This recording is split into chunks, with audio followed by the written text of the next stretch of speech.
We are not alone. Chaos with UFOs. They want to unite the world under the ET alien narrative. Public opinion is being systematically prepared for the arrival of aliens, extraterrestrials who will help the world to overcome the ecological crisis, the danger of a nuclear war, and will unite all nations for our good. Even the statements of the prophet of the internationalist order, Yuval Harari. Be sure to read the fourth scenario. An Air Force veteran and former intelligence officer official has claimed that the U.S. government has been collecting intact alien craft for decades as part of the UFO recovery program it's reportedly trying to keep secret.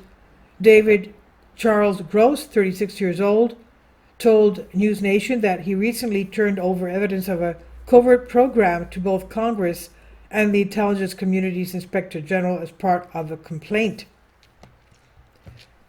Gross said on Monday, these are technical vehicles of non-human origin, call them spacecraft if you will, exotic vehicles of non-human origin that have either landed or crashed on Earth.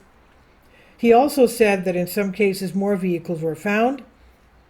And Gross said, of course, when you recover something that's either landed or crashed, sometimes you come across dead pilots, and believe it or not, as fantastic as it sounds, it's true, he argued. And he continued, he says, we're certainly not alone. The data shows quite empirically that we are not alone. The remarks by Gross, who once worked on the government's Unidentified Aerial Phenomena UAP task force, were first reported by science website Debrief earlier on Monday. Who is David Charles Grosh? The whistleblower, 36-year-old David Charles Grosh, is a decorated former combat officer in Afghanistan who went on to work with the National Geospatial Intelligence Agency, NGA, and the National Reconnaissance Office, NRO, where he served on the Unidentified Aerial Phenomena Task Force from 2019 to 2021. Then, from late 2021 to July 2022, he was NGA's co-head of UAP analysis and is representative on the working group, which was established to investigate UFOs, now officially called Unidentified Anomalous Phenomena, or UAP. Gross, who now is represented by a lawyer who served as the original Intelligence Community Inspector General, ICIG, spoke with reporters Leslie Keane and Ralph Blumenthal, a veteran New York Times reporter. According to what was reported and published in the debrief, recoveries of some wreckage and even intact vehicles have been carried out for decades to this day by the government, its allies, and defense contractors. The materials included intact and partially intact vehicles. According to the analysis, the objects are of exotic origin, that is, non-human intelligence, either extraterrestrial or unknown, based on vehicle morphologies and material science tests and possessing unique atomic arrangements and radiological signatures. UFO programs have long been hidden within multiple agencies and conventional secret access programs without proper reporting to various oversight authorities, he says.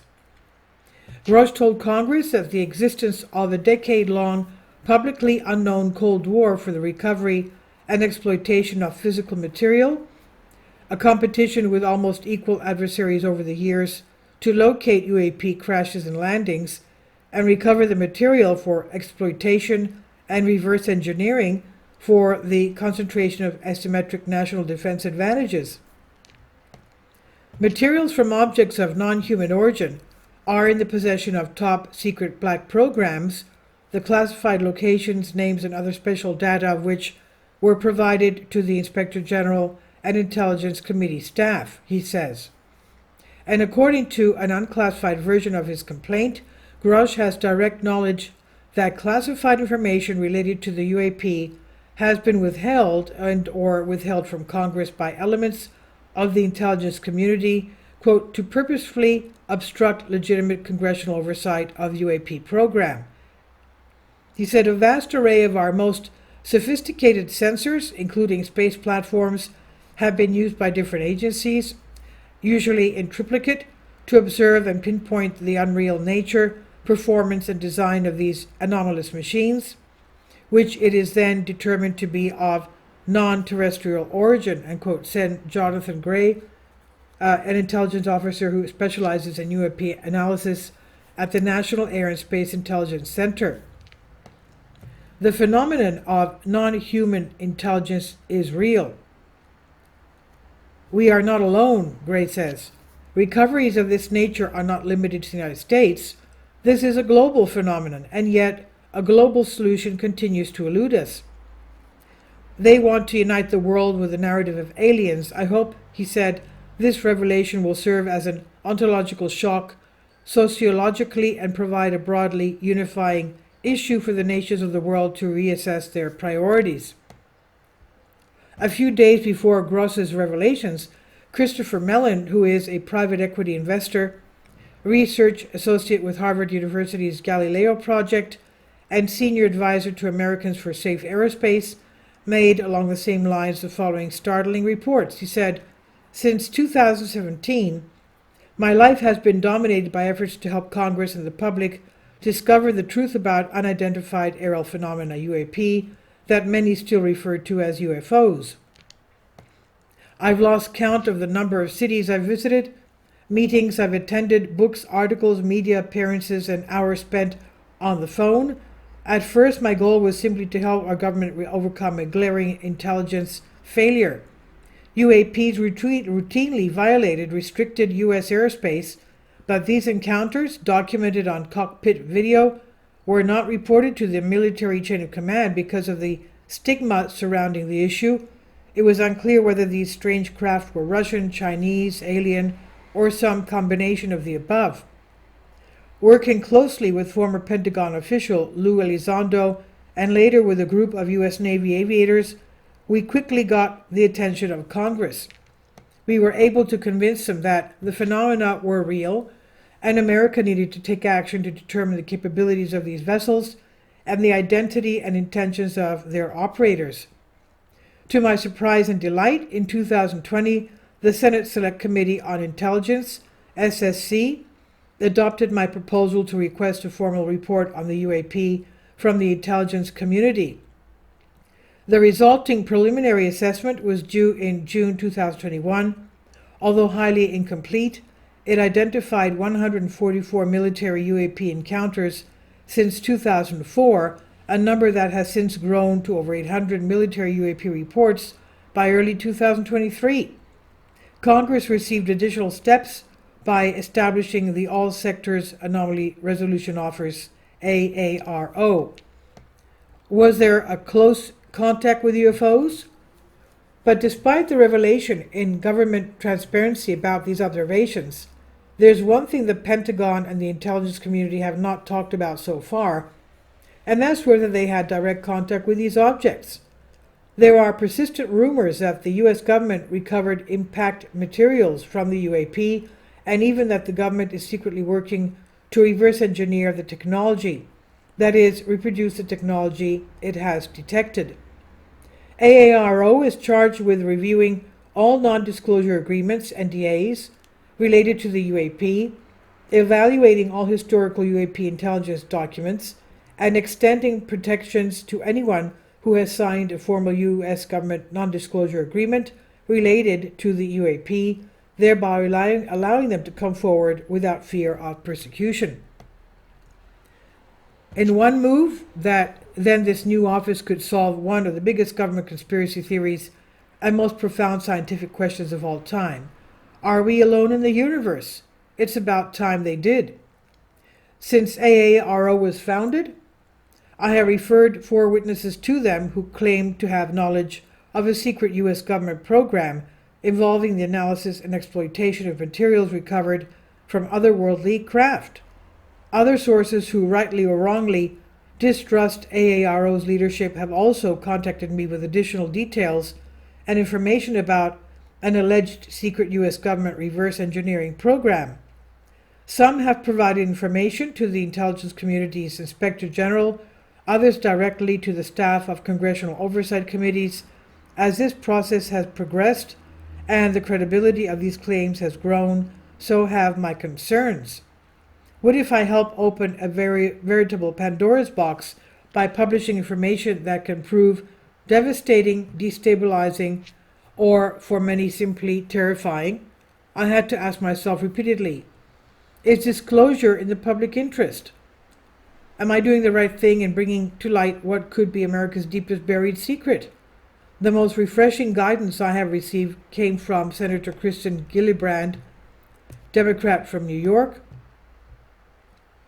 who is the chairman of the Senate Armed Services Emerging Threats and Capabilities Subcommittee and a member of the Senate Select Committee on Intelligence. When the opportunity presented itself during a meeting in the Senate, I asked, "You have started an investigation that could prove that extraterrestrials are visiting the Earth. What if the answer turns out to be yes? Would you support sharing this information with the American people?" Besides, AARO is not required to share its finding with the public, only Congress. Without hesitation, he answered, "Of course, why not?" I thought that was a great answer because I have always believed that the public has a right to know the truth. After much reflection, I also came to the conclusion that the public should know the truth. Better to have disclosed on our terms than to have a sudden event that could cause panic. We do not control UAP. Commercial satellite imagery is becoming ubiquitous and algorithms are already being written to identify UAPs from space. As more powerful, dedicated sensors are developed to collect UAP data, it's only a matter of time before more compelling UAP images and data emerge. Although the UAP generally seems to avoid public exposure, there are exceptions. For example, in March 1950 incident in which dozens of UAPs flew over Farmington, New Mexico in broad daylight, the famous Washington, D.C. flyover on consecutive weekends in July 1952, Brazil's UFO night in 1986, and the Phoenix Lights of Phoenix, Arizona in 1997. The next time there is a massive UAP airlift in a major city, or even an event like the one at Chicago's O'Hare Airport in 2006, the ubiquitous video cameras and powerful radars covering the event will provide much more substantial amounts of data with ever greater levels of detail. Better to have disclosed on our terms than to have sudden event that could cause panic. The revelation is only a matter of time. Foreign nations and civilian scientific groups around the world are undertaking increasingly sophisticated and extensive UAP collection campaigns. The Galileo Project at Harvard, led by Dr. Avi Loeb, former chair of the Harvard Astronomy Department, is a prime example. Many other domestic and foreign groups ranging from the Science Coalition for UAP Studies, Americans for Safe Aerospace, and Enigma Labs are also investigating, as are many foreign governments from Japan to France. The conference is moving forward. A number of trusted individuals have shared compelling information behind closed doors in meetings with congressional staff, the Inspector General of the Intelligence Community, and AARO. Congress should seek a report from the ICIG on the evidence it has obtained on the issue of conflict recoveries. This alone may be enough to provide evidence to confirm the truth of the long-standing accusations about the cover-up of recovered technology that is not of this world. The aim is not to prosecute or punish, but to reveal the truth. If we have recovered off-world technologies, our best and brightest minds should be engaged in evaluating them. Secrecy stifles science. If we have recovered off-world technologies, our best and brightest minds should be engaged in evaluating them, assuming that UAP propulsion technology is unlike anything known to the public. A successful reverse engineering program could revolutionize energy, transportation, and materials technologies. We may be able to accelerate the transition to clean and cheap energy, perhaps even develop superconducting materials and propulsion technologies that are now the stuff of Hollywood movies. Reframing international relations. Time to reduce international tensions. If it turns out that we have had some contact with other life forms, a reframing of international relations would be inevitable, almost certainly for the better. To the extent that the U.S. has these materials and our adversaries do not, this could provide new and unprecedented leverage for the U.S. Our adversaries will naturally fear unilateral advances by the U.S. that render its defenses and technology obsolete. Adversaries do not shy away from ignoring their opponent's military capabilities. They better know, and if any of those countries have also recovered off-world technology, all the more reason to make the most of what we have, rather than risk being outdone in research and development. Above all, once it becomes clear that we are not alone, this will reduce or divert the tensions between the leading nuclear powers. In our obsession with the rivalries of the moment, we often forget how interconnected all members of humanity are.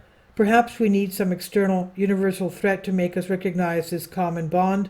I occasionally think how quickly our global differences would disappear if we face an alien threat from outside this world. Ronald Reagan quote. No imminent threat. It seems unlikely that revealing the truth would change the pattern of UAP behavior that we observed for many decades. Covert activities around the planet and in our oceans are likely to continue. In the unlikely event that a threat exists, our chances of survival are obviously much greater if we recognize the possibility and work with other nations to develop an effective deterrent.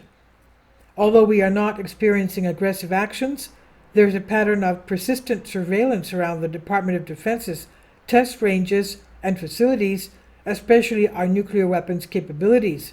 Hopefully, any interest in our military capabilities is purely defensive. Spark desperately needed for the collaboration. I can think of nothing more likely to shock humanity than its current complacency with the revelation that we are not alone. Our species and our planetary civilization is on a dangerous trajectory, one that includes a serious prospect of nuclear conflagration. If that were not enough, all nations face the shared prospect of accelerating ecological destruction, the proliferation of nuclear, chemical, and biological weapons, and the threat of artificial intelligence being weaponized to turn against humanity. Harari invoked, and he goes on to state, as the brilliant Israeli historian Yuval Harari has observed, each of these three problems, nuclear war, ecological collapse, and technological disruption, are enough to threaten the future of human civilization, but together they add up to an unprecedented existential crisis, especially since they are likely to reinforce and exacerbate each other. And he goes on to say, a common enemy is the best catalyst for forming a common identity. What better way to provide an existential catalyst? In conclusion, I believe that it's in our best interest to follow the events of the UAP matter wherever they lead. All living things, all nations and corporations can only survive if they continue to adapt to changing conditions. But to do that, we need to know the facts. We cannot adapt to what we do not perceive. Without withholding such vital information, if indeed we are not alone, poses a huge barrier to understanding and successfully adapting to the world around us. Lies and misinformation already pollute the public discourse. We can't have meaningful policy discussions if we can't even agree on the basics. Admittedly, the revelation would be shocking and disorienting at first, but we would necessarily modify our beliefs to accommodate a new understanding of the universe and our place within it. What is considered possible technologically would certainly change, but if our government can reveal the truth of such a deep secret, it will prove that government can change too. Maybe we can build on that and maybe even moderate the dynamics of our current terrifyingly polarized political process. Some people will fear change, as always, but change is inevitable, and as always, those who recognize and embrace it are most likely to benefit. Fortunately, there are many reasons to believe that if UAPs, UFOs are manifestations of extraterrestrial intelligence, this surprising revelation may work to the benefit of humanity. And this I've translated for you from a Greek article. Please leave your comments, and thank you for your support. Please support my Patreon account. The daily posts are 5 videos daily, and they are totally different from what I have on my YouTube channel. Thank you so much for your support. and that you find all my content so interesting. You'll find the Patreon account details in the description box below.